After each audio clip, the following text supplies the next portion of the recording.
think there has been an interest in Ollie Watkins, not just in this transfer window. United have liked him for a while. I think there might even have been, some sort of mention when Rashford did go from Manchester United to Aston Villa back in January. Hello and welcome to Stretford Paddock. We are here once again with Dharmesh Sheth, Sky Sports News reporter. Dharmesh, thank you very much for coming back on and giving us the latest transfer updates. How are you doing? I'm very well. Very well. Thanks for having me back. How are you doing? Good? Yeah, I'm good. It was a lightning start to the window for United, wasn't it? I think it was this time a month ago, we were basically announcing the Cunha deal. It had been done. It had clearly been worked on before the window had opened, let's be honest. And United announced it basically as soon as the window opened. And then a few days later, we heard that Bryan Mbeumo wanted to join Manchester United. He decided he'd chosen Manchester United. That's where he wants to go. No one else better look because he's going to Man United if he gets his way.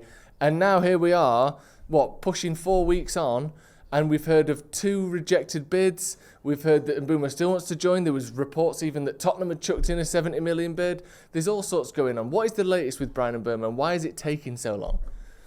We should just take a step back, first of all, because it is still quite early. It is July the 1st, so we're really, really early in this window. We've still got a full 2 months of the transfer window to go. And I think it's because a lot of other clubs have done a lot of business, and United, as you mentioned with Cunha, were really, really quick off the blocks to try and get that one over the line. But you got to remember that one, there was a release clause involved with Cunha. So there wasn't that much negotiating that had to be done. Wolves basically said, this is his release clause. He's still under contract. And these are how the payments are going to have to be made. That's as simple as that. Whereas Brentford can say, right, we want this much money for Bryan Mbeumo, but there's a negotiating aspect to it all that Manchester United can approach this with because there's no release clause. So Manchester United will have a price that they have in mind. Brentford will have a price that they have in mind. And I think Brentford, as with other clubs, will always use the market and how much a certain player goes for to try and base some of their pricing for someone like Mbeumo. So United's last bid, you mentioned the 2 bids that have been rejected. The first one was 45 plus 10, so a total of 55. The second one was 55 plus 7.5. If you add those 2 together, is actually the price that Manchester United paid Wolves for Matheus Cunha. So maybe Mbeumo and Brentford are valuing Mbeumo, looking at the Cunha price and saying, well, if he's worth that much, then we want at least that much for Mbeumo. I'd be surprised at this stage now if this deal doesn't go through. I don't think a club goes in with 2 bids, even though admittedly they've both been rejected. We don't have a player. We have a player here who's desperate to join.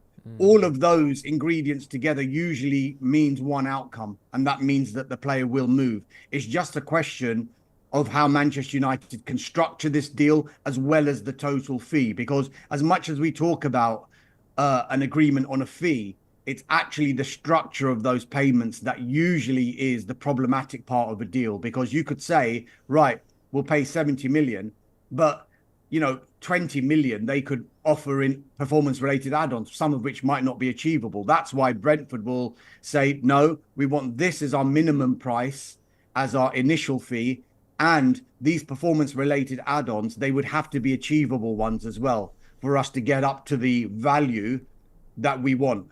And that would probably suit United anyway, because the structure of the payment is all important with regard to making sure that they're compliant with PSR and all the financial fair play regulations. So with that all in mind, and also the sporting director did an interview with Sky Sports News yesterday, where he's basically admitted, yes, there is interest. He only wants to go to one club, but he'd be happy to stay if the deal doesn't get agreed.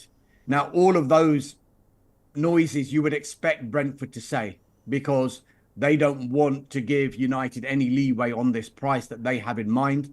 And so that's why publicly they will say that this is what the situation is. I'm told that the lines of communication remain open. Clearly they are. Clearly United are going to have to improve their bid. But I think that's what is expected to happen. And I think United remain hopeful that this deal will get over the line, and sooner rather than later. They'd ideally want it before they go off for a pre-season tour, but sooner rather than later, I'm sure Bryan Mbeumo will become a Manchester United player. That's good to know. It's good to know because when you think 2 bids rejected, most of the time you don't always. Well, I say most of the time you often don't even get to a bid rejected stage. You both kind of sound each other out. What's it going to be? Are we willing to pay that? Well, come this way a bit. We'll go that way a bit. Okay, here's the bid, and it's accepted. It's unusual in my recent experience, anyway, of seeing a one where you go bid in rejected, bid in rejected. Hi, Joe. I think maybe you've got a situation where the total price that United offered in their second bid of £62.5 million might not be a million miles away to what Brentford want. We're hearing, £65 million they want that figure guaranteed. Right. So how United would get to that guaranteed figure, that's what they'd have to maybe try and negotiate. Clearly, Brentford would want £65 million up front. Manchester United probably wouldn't want to do that. They've got a price in mind and they won't overpay. They want to be disciplined in this transfer window. That's why at the moment, it just seems like Cunha and Mbeumo are the 2 primary targets that they want to get over the line as quickly as possible before they concentrate on the rest of their window. Well, like you said, hopefully, and it's looking like this one probably will happen one way or another once we can iron out those fine details. Because like you said, it's an interesting sort of turn of events, isn't it, that we've ended up with a fee that is exactly the same as the Matheus Cunha fee, because often, and I always think this, I think, why are we constrained by the 5 million barriers? Because either in euros or in pounds, depending on what the deal's being done in, it's always 25 million, 30 million, 35 million. You never see, unless it's been translated from one currency to another, a £62.5 million bid for 2 teams that are English. That for me feels like it might not be a coincidence, as you sort of alluded to there. So we'll see how that goes. You also, sorry, Joe, you also got to remember that the 62.5 million was guaranteed for Cunha. So Manchester United will end up paying £62.5 million. Yes, this second bid was 55 plus 7.5. So 7.5 of that 62.5 is dependent on how Manchester United and Mbeumo perform. Okay, yeah, that's worth bearing in mind. That's a good thing, but you don't really think about that with release clauses. But with the release clause, you get all of it. It's not in add-ons. It's not part of it is added because it's. Well, I mean, obviously, I'm sure that could be in a contract, but clubs will try and negotiate a higher than release clause. Yeah, because they would want more favourable payment. So we know that with the Cunha deal, they've got to pay a third of it now, a third of it at the end of next summer, and a third of it the summer after that. So within 2 years, that £62.5 million would have to be paid. So that is guaranteed for Wolves from Manchester United. Whereas when you're starting to talk about release clauses, Manchester United, I'm sure, will have explored the idea of maybe mentioning to Wolves, do you know what? Forget your £62.5 million. We'll pay you 70, but we're going to pay this over 4 years. Yeah. And with regard to financial accounting, that would have worked in a more beneficial way for United. So sometimes you do get a release clause, but some clubs want to renegotiate that release clause in exchange for more favourable payment terms. There was reports yesterday, I think it was Laurie Whitwell, and I think others have since sort of agreed with this, that he is under consideration by Manchester United. Obviously, that there's a wide spectrum of what under consideration means, from what about Ollie Watkins? Nah, to actually he could be the next guy after Bryan Mbeumo. Where do we stand on this sort of interest with Ollie Watkins? I think there has been an interest in Ollie Watkins, not just in this transfer window. United have liked him for a while. I think there might even have been, some sort of mention when Rashford did go from Manchester United to Aston Villa back in January. Now, with regard to Watkins, look, he is, approaching 30 now. So would it fit the profile of player that Manchester United want? Or is it the type of player that Manchester United need at this moment in time? Simply because they've got a couple of strikers there in Zirkzee and Rasmus Højlund, who haven't had Premier League experience, who are still very, very young, and haven't really set the world alight since they've arrived at Old Trafford. Maybe someone like Ollie Watkins is the ideal foil for them to start games and then maybe ease them in, is probably what United wanted to do from the get-go with someone like Rasmus Højlund. I don't think it was in their plan to sign someone who's 20 years old, who's barely played in Serie A, let alone the Premier League, and just say, there you go, you're going to be shouldering the responsibility for goal scoring duties at Manchester United Football Club. I don't think they wanted to do that. And in defence of Rasmus Højlund, he really hasn't had a pre-season yet. He didn't have one when he arrived. And on the second season, if you recall, a lot of United fans were really excited about what they were seeing at the start of pre-season because he started it fantastically well. Yeah. And then he got that hamstring injury. Yeah. And then missed the rest of pre-season, missed the start of the season, and suddenly you're playing catch-up again. I just wonder whether a more experienced striker with Premier League experience is what Manchester United are after and what they would need at this moment in time. There have been what I would say exploration of the potential conditions of a deal with regard to Ollie Watkins. I don't think it's gone further than that, only because I think United's focus at this moment in time after Cunha was to get the Mbeumo deal done. And as I mentioned on this podcast before, it feels like the rest of their window might have to be funded after they've made sales and substantial sales to be able to afford an Ollie Watkins or maybe another midfielder. There's even talk about a goalkeeper as well. So I think at this stage, it feels like the budget is covered by Cunha and Mbeumo, and then they're going to have to start getting clever with regard to incomings and outgoings. Yeah, it's an interesting one, Watkins, isn't it? Because instinctively you go, I'm not sure about that, because he's never made himself the main man for England, which obviously you've got Harry Kane in front of you. That's an almost impossible task. I get it, but he has a feeling of this is a bit harsh maybe, and these are my words, not yours, a sort of too good for a mid-table club, not quite good enough for a top club striker about him to me. But then you look at his numbers, and I know they're not astonishing. They're not Mo Salah or, Ruud van Nistelrooy numbers, but he's got double-digit goals every season he's been in the Premier League, including 35 league goals in his last 2 seasons. He's sort of snuck under the radar this year with 16 league goals. Again, it's, much better than any United players doing at the minute. And again, he's sort of been around forever, but he's only 29. I say only 29, that's getting on a little bit, but you should expect another 2 or 3 years at that level at least. I don't know, when I heard it I thought, that's a weird one, I'm not, didn't see that coming. But then actually, the more I think about it, as you said, if we are to give Rasmus Højlund a chance, if the vision is still that in 3 years' time or 2 years' time Rasmus Højlund will be ready, someone like Ollie Watkins might be the perfect person to bring in the meantime. Just depends on the fee, because he signed a new deal in 2023, didn't he? So he's still got a long time left at Villa. It just depends what they would want for him. So, yeah, that's just my thoughts on it. We're asking for 60 in January. Okay. Whether United would go to 60 for someone who's approaching 30, yeah, it would be a big call, I think. But when you look at it just black and white, and you would, you start thinking about, well, hold on, Mbeumo, Cunha, and Ollie Watkins, that doesn't half sound too bad. No. Sounds very good. It's like we've picked all the best players from the sort of, Europe to wherever the Wolves ended up in the end. And we're just. But you also got to remember as well that it feels like United might have been learning lessons from the mistakes they've made before.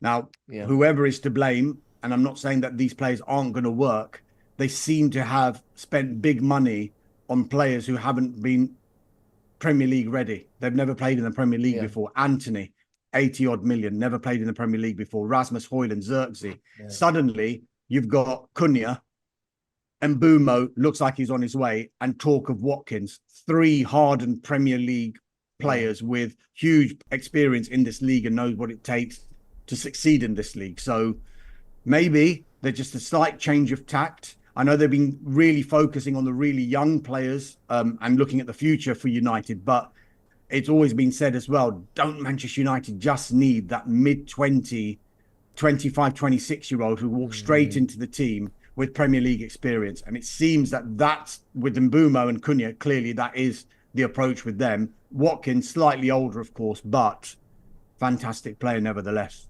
Yeah, absolutely. Looking at some of these outs then, because obviously we all know that, that not only do we need to sell some players from a financial perspective, but we need to sell some players from a squad perspective. We've got players here who haven't been picked, have been ostracised, alienated, kicked out of the club across multiple seasons now in the case of Jadon Sancho, and yet he's still a Manchester United player. Let's start with Sancho and we'll get on to Antony and some others. What's going on with him? Because it seems like there's been interest. We spoke about the Chelsea offer, I think, before, and we spoke about it on the channel. seemed that maybe Chelsea were kind of lowballing him a little bit, which you kind of get. But then there's reports from Italy maybe that there's interest in Sancho's not willing to lower his wages. Is that true? What's going on with him, and how likely is it that he leaves this summer? Look, ultimately, United are going to make a loss on him. That is absolutely clear. You can't spend £73 million and have the career he's had at United so far and be making anywhere near that kind of money. One thing I would say, though, is that they actually did make a profit on his wages when he went to Borussia Dortmund, number one. And then I think it was quite clever what they did, because I hear of so many deals about clauses and sell-ons and release clauses and increasing wage payments. One thing I hadn't heard of before until it happened with Sancho at Chelsea was the penalty that Chelsea had to pay because they didn't take up the obligation to buy him. And so that was £5 million that Manchester United, clearly they would have wanted the £25 million that they'd agreed on the obligation fee. Yeah. But because Chelsea didn't take them up on it, they were due to pay £5 million. So look, United made a little bit of money from that perspective, but we all know that it is going to be a huge loss come the time if and when Sancho was to leave. I think it's got to come to a head this summer, though, because he's now entering the final year of his contract, albeit United do have an option. But the lower that amount of time in the contract goes, you and I both know that the market value is going to reduce. So I think they still are valuing him at around £25 million. At the moment, it looks like Juventus are the ones that are pushing the hardest at the minute. Okay. Yes, they still have to agree on a fee. And yes, probably more importantly, they need to agree on the wages as well, because that what proved to be the stumbling block at Chelsea. I think Chelsea were willing to pay the transfer fee. They just couldn't agree on the personal terms, hence why they said, we're going to have to move on to other targets. So he's back at United on these high wages. If United can do a deal that's a permanent deal, yes, they'll get 25 million pounds in transfer fee, but they'll also have the wages of Jadon Sancho off the books as well. So you're looking at, well, probably around 10 million pounds a year if you were to calculate it. That would be saved from his wages as well to be apportioned to other players. So Juventus are the ones that are really pushing at the moment. Club to club contact continues, and club to player representative contact continues. Napoli were looking at Sancho as well, but our colleagues in Sky in Italy are saying to us now that their interest seems to have cooled a little bit, because they've got, I don't know whether you've noticed, but Napoli in the last 3 or 4 weeks, they seem to be linked with nearly every single left-sided player who's got a right foot. Yeah. So Garnacho, Sancho, Jack Grealish, I probably missed out on a couple as well. But it seems that Napoli are focusing on other targets. So United will be hoping that something can be done now with Juventus. Okay, that's interesting. And you mentioned there about the wages, and normally with a player you would think, well, if you're selling them, you have to replace them and replace, usually a decent chunk of their wages. But with Sancho, like I said, because he's been out of the squad for so long, he's already been replaced in the squad. We could just sell him and not have to replace him. Those wages are literally just, 10 million on top of what we've already got. Because, I know Mbeumo's coming in, but he's not coming in to replace Sancho. Sancho was replaced 2 seasons ago. He was replaced by Xerxes or, I don't know, whoever else. So, yeah, that's just money United need. Hopefully Juventus can stump up the cash and they can come up with an agreement there. Another deal as well, that this one on paper seems easier because there is more a definite interest, a successful loan spell, a player that has sort of rejuvenated his reputation to a certain degree. Not, like you said, we spent 90 million on Antony, who I'm talking about a couple of seasons ago, not rejuvenated to that extent, but a very good spell at Betis. What's going on with him? Are they trying to find the money? Have they got the money? Is anyone else interested? They have been trying to sell players, Real Betis, to try and fund a move for Antony. Their sporting director is quoted earlier on this week that they're trying everything they can to sign Antony. There's almost a desperation that they wanted. We've all heard all those quotes from last year, didn't we? When he was playing so well for Betis, players like Joaquin and Isco were saying, look, we're going to have to kidnap him, implying that Real Betis simply couldn't afford to buy Antony. But now we're in the summer. Maybe they're trying to find ways, clever ways, is how the sporting director put it, to try and sort out this transaction, to try and get Antony from Manchester United to Real Betis. It's clear United would want to do the deal. It's clear Real Betis wants to do the deal. And it's more than clear that Antony wants to go back to Real Betis. Why wouldn't he? 9 goals in 24 starts. He was almost a hero there in those 6 months that he spent with the Spanish club last season. So they're trying everything they can. Como had come in with an interest. I think that has come and gone pretty quickly for now, only because Antony had made it clear that his preference is to go to Real Betis again. So it's whether Real Betis can come up with the money to be able to do this deal for Antony. Look, with all of these players, if you look at, we mentioned Sancho there, we're mentioning Antony now. I think they've been sent a clear message simply because United have already gone into the market and brought in Cunha and are about to bring in Mbeumo. And this goes for Garnacho and Rashford as well. Those 4 players, their position in a Ruben Amorim team, even though they probably from the outset wouldn't fit into a Ruben Amorim team, but if they did, they'd probably be shoehorned into one of these number 10 positions.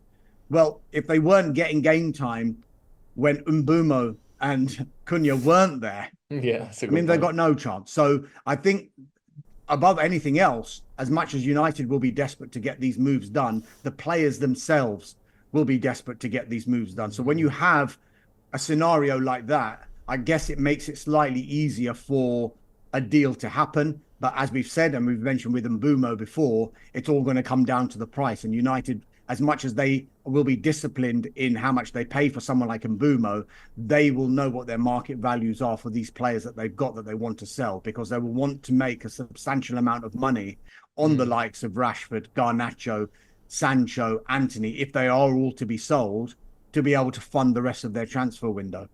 Yeah, it's big that, isn't it? And because on one hand, like you said, they're not going to be sort of pressured and we want to do things differently. But if you want to start buying some more players, if you do want to get, whether it be Watkins, Gyökeres, Osimhen, whoever it may be, we need money for it. And we have to sell those players at some point. So everyone's kind of who blinks first on, getting a good deal. And then, all these deals can start moving from there. Just generally speaking then, in terms of the striker position, is it your understanding that United will go for a striker? Because there's been this kind of back and forth on Højlund, whether there's interest from Italy, and there seems to be interest from Italy. But then you hear reports as well that, people wouldn't be surprised if he was leading the line for Man United and we hadn't signed a striker this summer. What's your just sort of gut feeling around the window and United's kind of approach so far? I mean, I think all scenarios are still possible. Yeah. There is that possibility that Rasmus Højlund will be leading the line for Manchester United next season, or Joshua Zirkzee will be leading the line for Manchester United this season. But the information I have is that a striker and a number 9 is an area where Manchester United do want to strengthen in this window. Okay. However, it wasn't the absolute number 1 priority for Ruben Amorim. I think it's clearly been shown that the Cunha and the Mbeumo deals were the top 2 priorities for him. We can say as much as we like about whether Rasmus Højlund was scoring enough goals and whether he's getting into those positions. Maybe Ruben Amorim has spotted something else and thought, well, the 2 number 10s that I need to be absolutely clear in the system that I'm playing. And he feels that Cunha, who's played in that formation, and Mbeumo will be absolutely tuned into this formation. And what will that do to whoever plays up front for Manchester United? Surely it would help the number 9 who's there. But clearly United are looking at bringing in a striker. I think a midfielder is another area that they might look at as well. And the talk of a goalkeeper just won't go away. It just won't go away. But I've said those positions probably in the order of the priority. But for now, Cunha done, and Mbeumo pressing and a big priority, and then trying to sell players to be able to bring in some money so that they can physically go in for a number 9, maybe go in for a midfielder, maybe go in for a goalkeeper as well. Interesting. I mean, you mentioned there about the service to Højlund, and I do think there are issues with his movement and with his instincts as a number 9. But, there's plenty of players down the years who haven't been the best number 9s in the world, but get goals or best attack. I mean, the first one that sprung to mind was Raheem Sterling, who I think is actually a bit of an underrated player. But when he was at City, he wasn't overachieving on his XG every season. In fact, most years, I'm looking at his numbers now, he was slightly under, but he was getting 15, 18, 20 goals in the Premier League per season because they just made such a huge volume of chances, and the system was set up in such a way that he'd stand on the edge of the 6-yard box, they'd cut it back and he'd tap it in. Not that that's all he did, but you can get, players who aren't the best finishers in the world getting good numbers with the right players around them. So hopefully, regardless of who United bring in, we need to make chances for our number 9, and we certainly didn't do it. Hoyland has come under huge criticism, Joe, hasn't he? And some will say rightly so, but then the number 10s in that formation haven't covered themselves in glory either. But because the lack of goals has been highlighted and it's fallen to Rasmus Højlund with probably limited touches of the ball. And, the Old Trafford fan base is really, really good. They will always back their players, but you can almost feel like he's almost trying too hard on some occasions and not trying to just play his natural game. Who knows? For him, if United do bring in a striker and he stays, it could be the best thing that happens to him, because then maybe United can do what they maybe planned to do with him when he joined and just ease him in. It would look, United aren't in that position where they're going to be 2-3-0 up every game, but that would probably be the scenario that United would have wanted with Højlund. Right, you're coming in, you've never played in this league before, 20 minutes here, United are 2-0 up, attacking the Stretford end. Go out and have a 20-minute run out, start building up your confidence, instead of bang, you're in the team. Yeah. And then you play every single week when you're fit, basically, as it has been for the last sort of 18 months at least. Hopefully we've got, obviously, like I said, 2 months left of this window, a long way to go, a lot of deals to be done. I just hope that by the end of it, we look back and say, this made sense. So far, I think it does make sense. If we can get that Mbeumo deal, there's a lot more, it feels more like a grown-up kind of, I can see why this would work window than we've had in the past, where we've sort of expectations change, Joe, when you go through a transfer window, because even during last season, if you ask any United fan, if you ask the pundits, the experts, this is a 3 or 4 window job to try and get United back challenging again. Yeah, and suddenly it's like the narrative is now they want to get all of these players in because they want to challenge next season. Of course, Manchester United want to challenge next season, but it shouldn't be forgotten that the feeling was it's a 3 or 4 window job to try and turn this around. So that still might be the case, whoever United signed this in this summer's transfer window. Yeah, and I suppose, I know this, obviously you want to get things done as quickly as possible, but it doesn't really matter the order that we do it, as long as by the time this project is finished, the likes of Mbeumo and Cunha are still here and still playing well. If we get a striker this summer or next summer, and as long as the pieces come together and we've got a really good sort of 13, 14 players in 2 or 3 years' time, we've got to be patient and do things the right way, like you said. So yeah, we'll keep an eye on it, of course. Thank you, Dharmesh, for coming on. Thank you for sharing all those updates with us. Thank you very much for joining us at home as well. Make sure you check out Dharmesh. The links to all of his stuff are in the description. We'll see you in a bit.